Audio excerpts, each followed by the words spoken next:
So, good evening, and chanting we'll do this evening.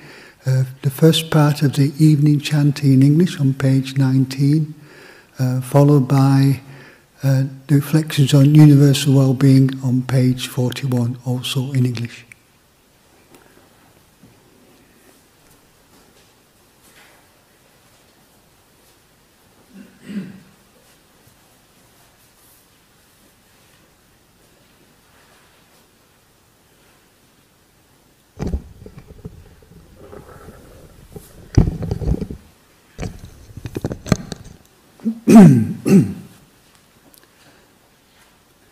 To the Blessed One, the Lord who fully attained perfect enlightenment, to the teaching which he expounded so well, and to the Blessed One's disciples who have practiced well, to these the Buddha, the Dhamma and the Sangha, we render with offerings our rightful homage. It is well for us that the Blessed One, having attained liberation, still had compassion for later generations.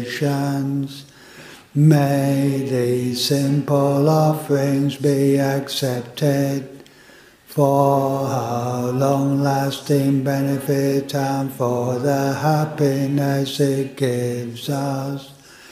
The Lord, the perfectly enlightened and Blessed One, I render homage to the Buddha, the Blessed One.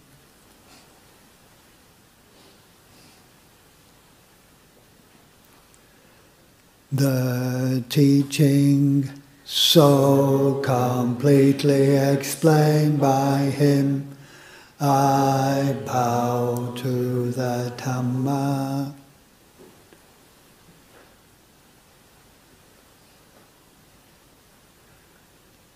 The Blessed One's disciples who have practiced well, I bow to the Sangha.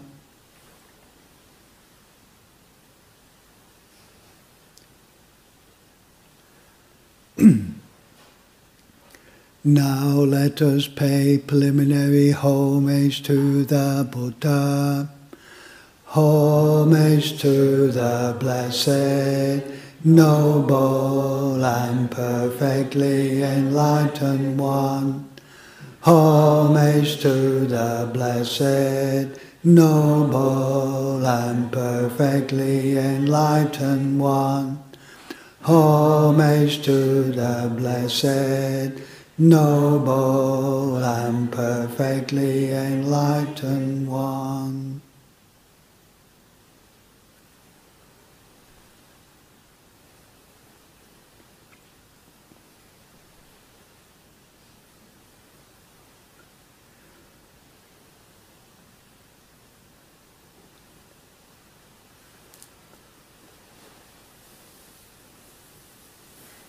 Page 41.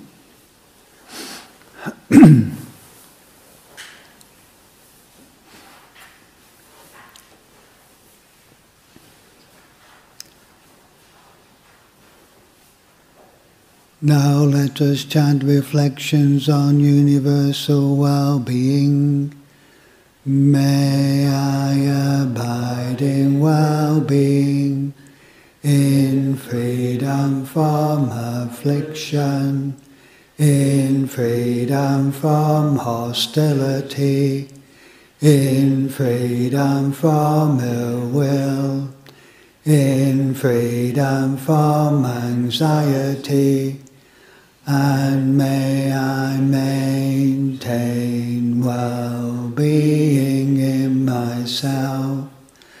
May everyone abide in well-being, in freedom from hostility, in freedom from ill will, in freedom from anxiety, and may they maintain well-being in themselves.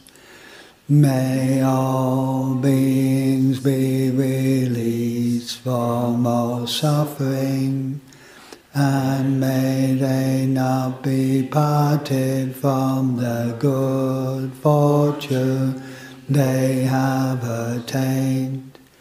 When they act upon intention, all beings are the owners of their actions and inherit its results. The future is born from such action, companion to such action, and its results will be their home. All actions with intention, be they skillful or harmful, of such acts they will be theirs.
So as we just chanted this evening, I think this is all our aspiration is to be free from afflictions, ill will, hostility, anxiety.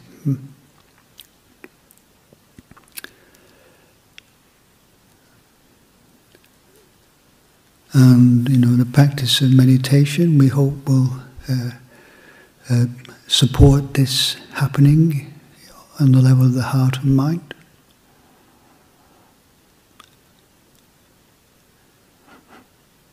So in meditation, we're cultivating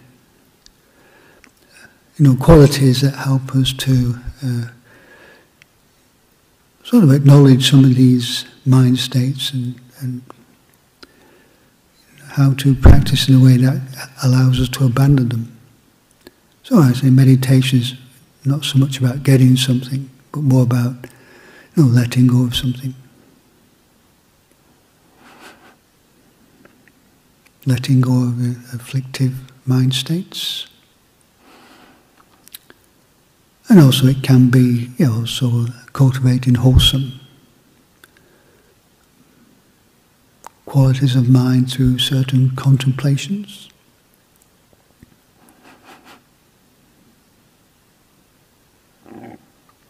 So this word Buddha, means to be awake, to be aware.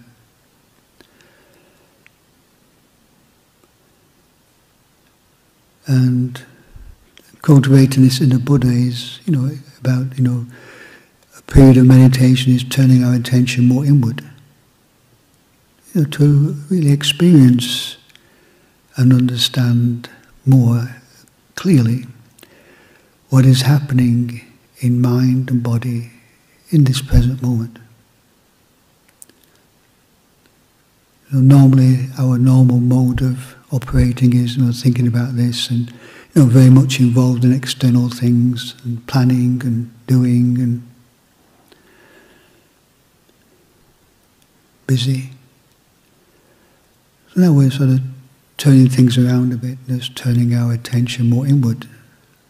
So rather being preoccupied with external things, just looking, how is the mind and body in this present moment.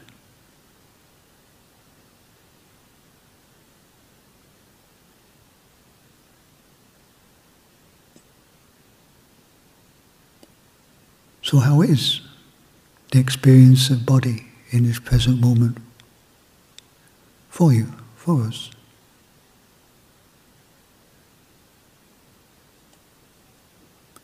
And the Buddha said that establishing awareness in the body is a very important preliminary exercise in mindfulness, being mindful of the physical body,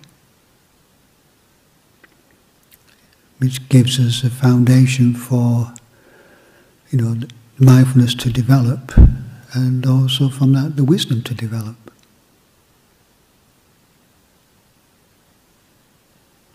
Yes, how is the experience of body in the present moment?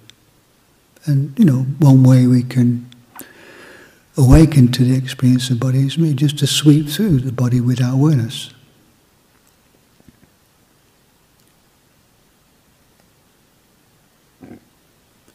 So firstly, just noticing, do we feel like any sensations on the top of the head, on the scalp?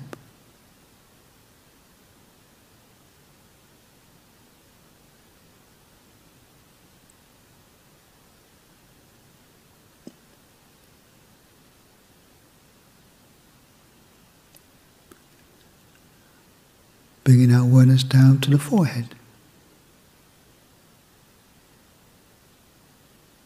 The eyes. Are the eyes just gently closed? Or tightly closed? And if it's important to have a sort of relaxed, physical, upright but relaxed posture. So just the eyes gently closed.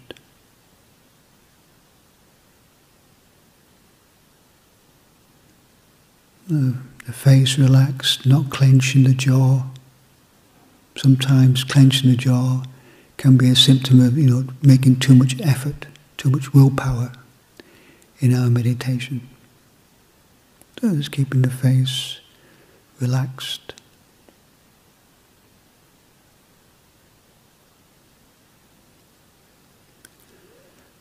Maybe noticing, if we can, the sensation of the breath as it flows in and out, the sensation at the nose. As the breath comes in, the breath flows out.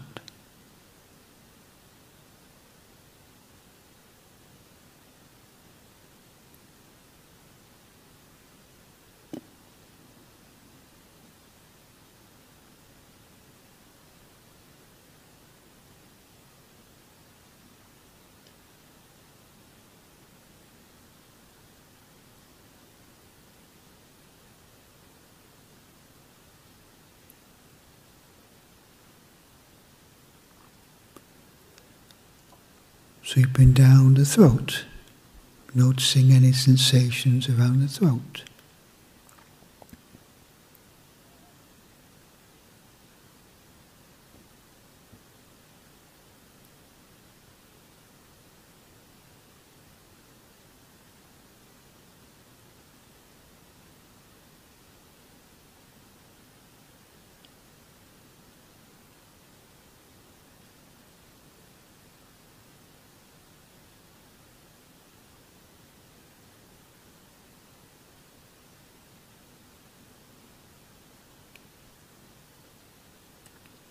moving down to the shoulders.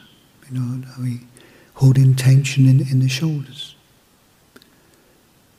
And one way of just relaxing the shoulders is to sort of let the elbows hang.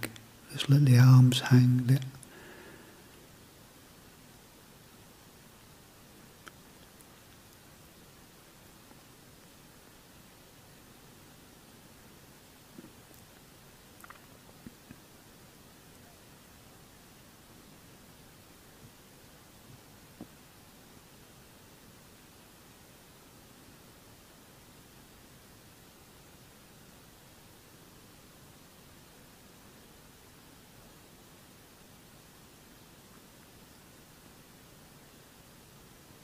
Noticing any sensations around the chest area.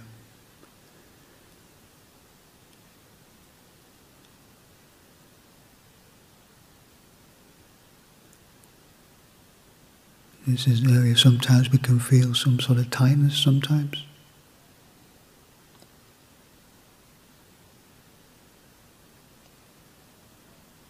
Noticing maybe the movements of the chest as we breathe in and out.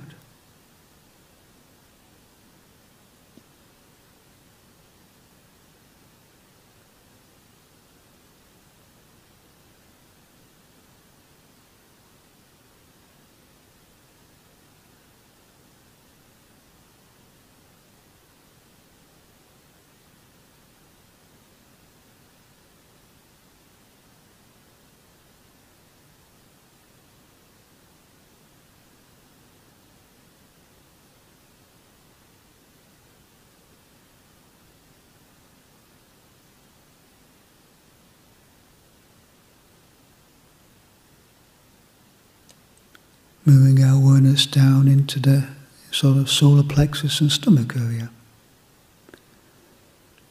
Another place where we can feel tension.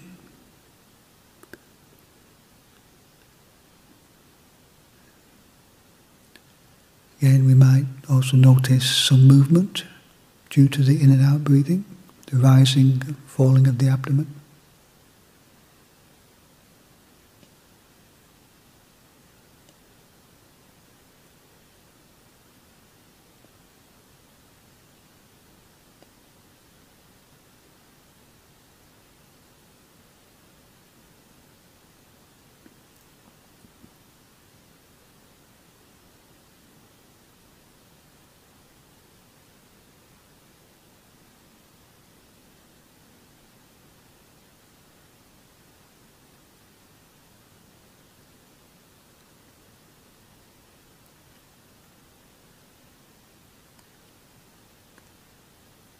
The sensations of the buttocks on the meditation seat and the thighs. Sense of the base that's supporting the upper body. Our connection to the earth.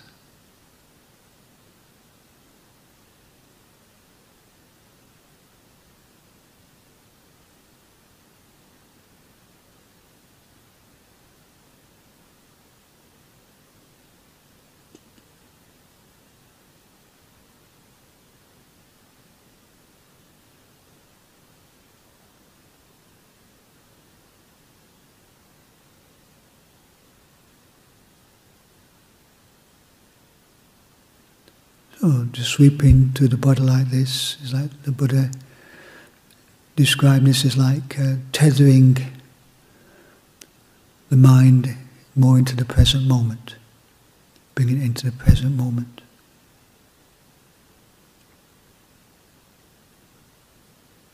And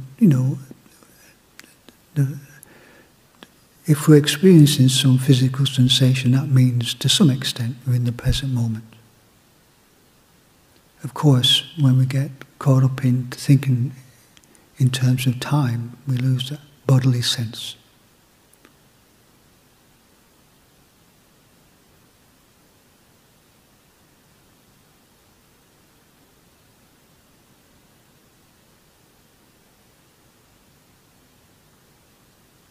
So establishing some awareness in the physical body, noticing now What sensations do we experience in the body that inform us now we're breathing in and now we're breathing out?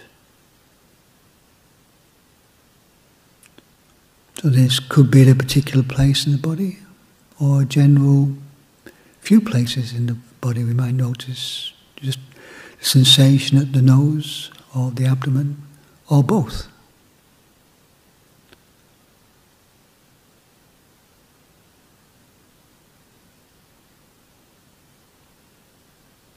And the breath, breath is a very important function. Without it, we wouldn't be alive. It has, I say mindful breathing has good effects on both the mind and the body. The natural breathing of our bodies, if we pay attention to it, can have a calming effect on both the body and the mind.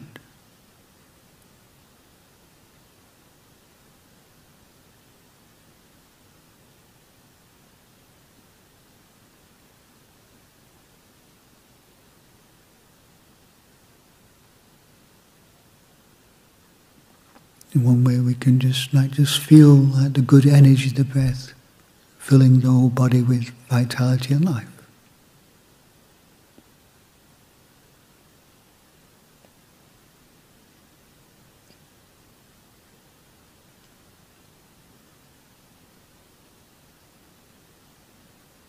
The most precious thing, the breath. Without it we wouldn't be alive.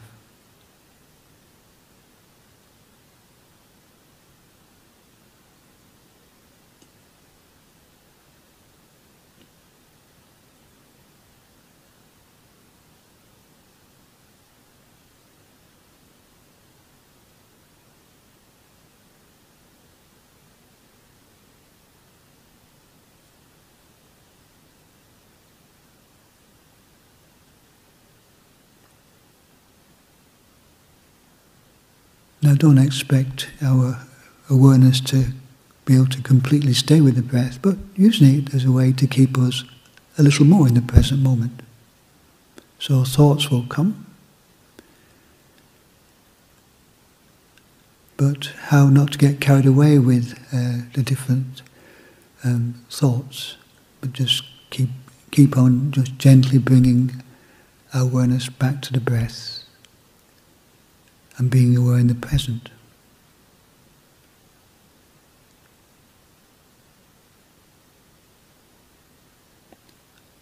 And the breath can give us a reference point from where we can more be aware of our thoughts, be aware of the mind, because we're cultivating this awareness in the present moment. And that's an important step in the process of, letting go of certain afflictive mind states.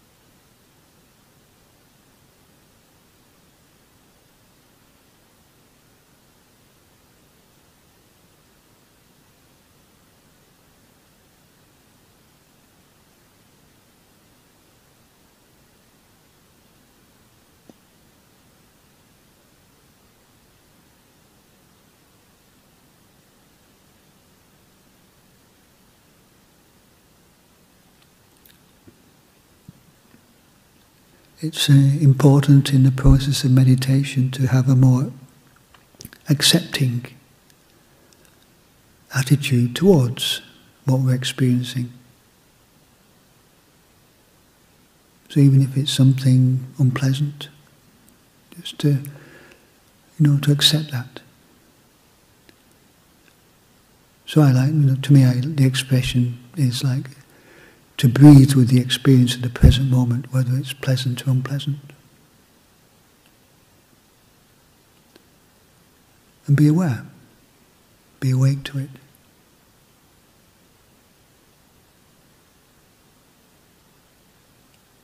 One of the qualities of the Dhamma is apparent here and now, just knowing what's apparent here and now.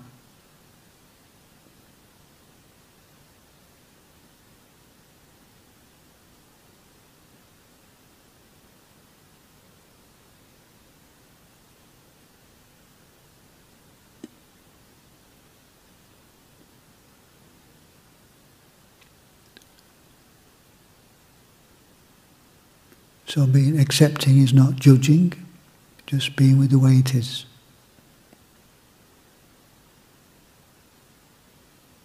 Not trying to figure anything out, just being aware, breathing with what we're experiencing.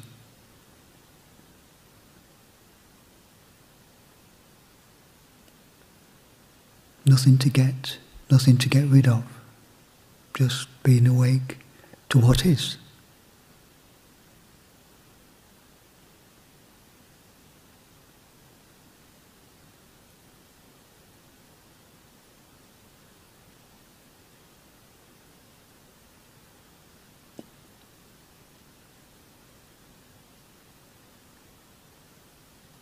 Whether good thoughts or bad thoughts, just see them as thoughts, don't have to judge them.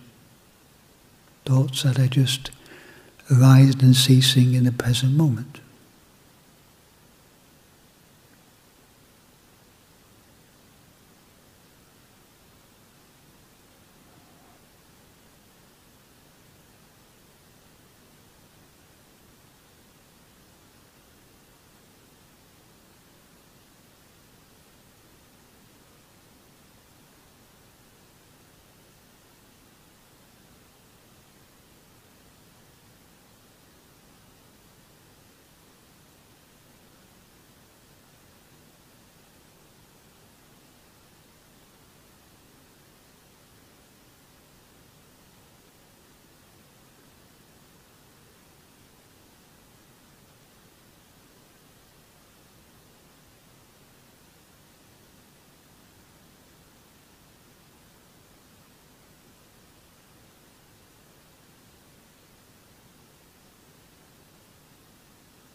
when we talk about the qualities of the Dhamma, the teachings, I mentioned before, apparent here and now, knowing what's apparent here and now.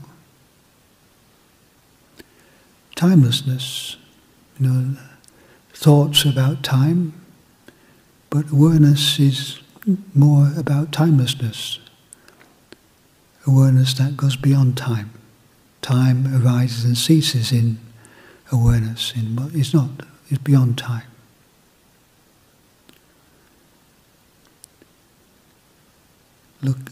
Leading inwards, encouraging investigation. So really looking into the experience and understanding the experience of mind and body in the present moment.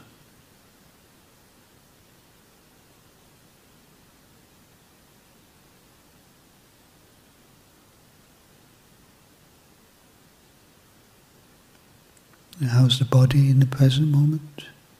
What's the feeling tone in the present moment? What sort of thoughts tend to manifest in the present moment?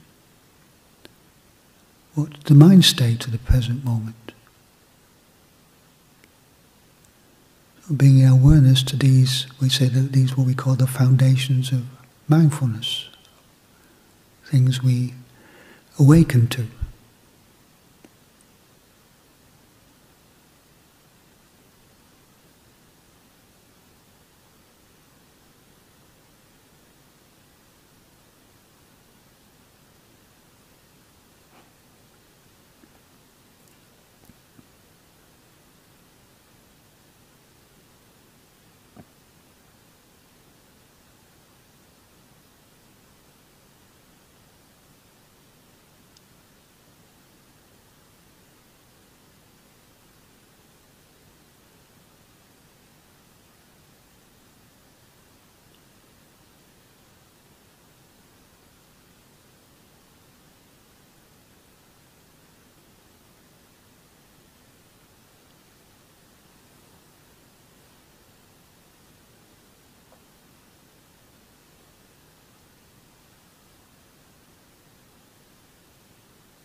if we are experiencing a lot of distracting thoughts, then what can be helpful is to use a skillful thought with the breath. Like in this chant we said, may I abide in well-being, may all beings abide in well-being. So it's something we can cultivate, this attitude of friendliness as we breathe in with the thought, may I be well. Breathing out with the thought, may all beings be well.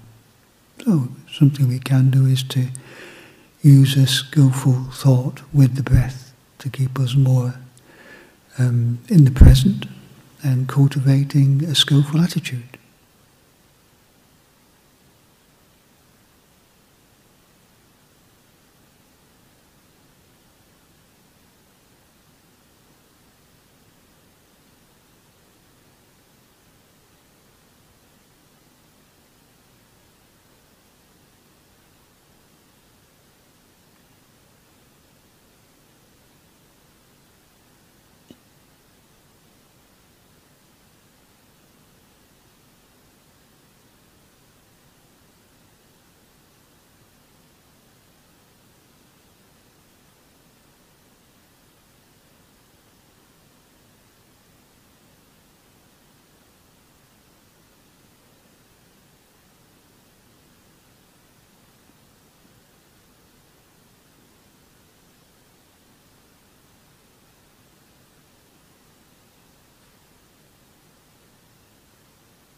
Being Mother's Day, I thought we could do the sharing of blessings, sharing aspirations, because of course it's mothers and fathers are mentioned in this chant. So this is on page 33, the verses of sharing an aspiration.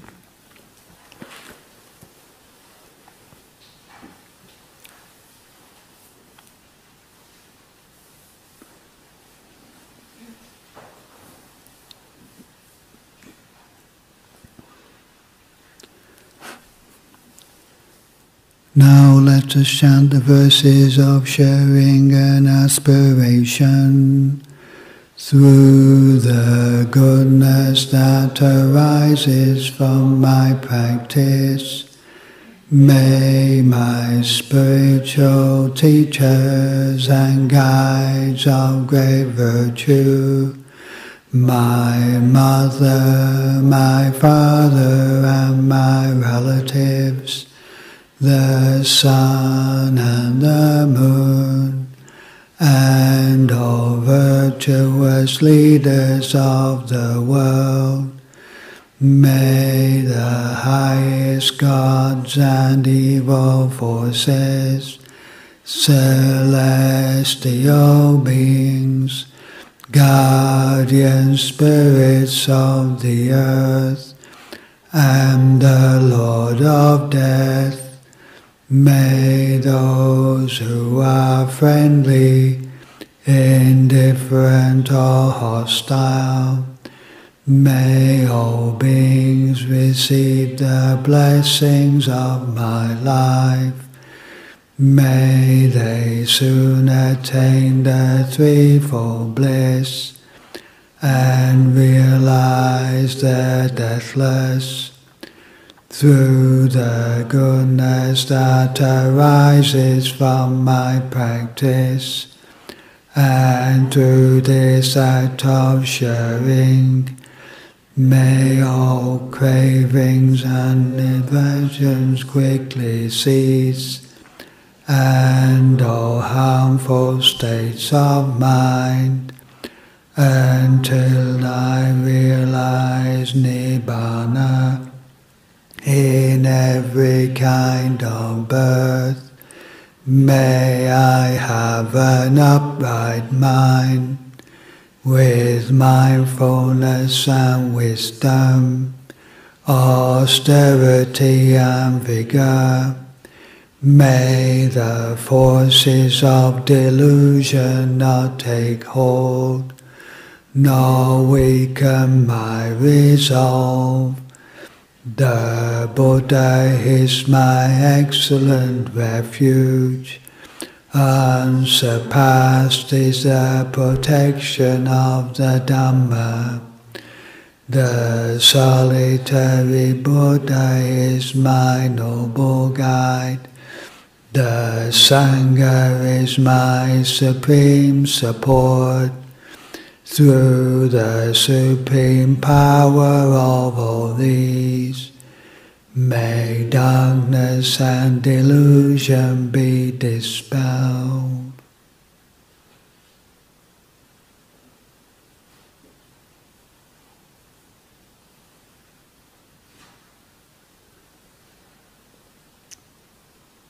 So, finish with the closing homage in English.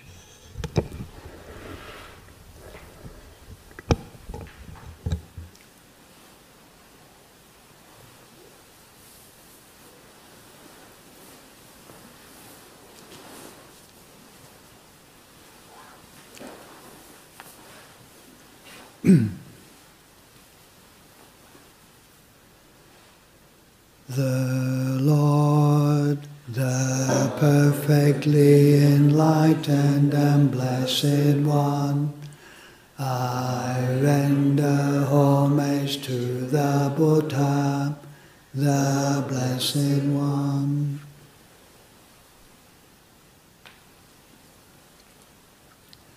The teaching so completely explained by him, I bow to the Dhamma.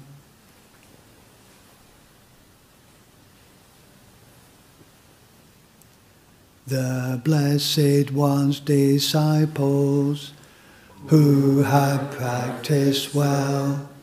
I bow to the Sangha.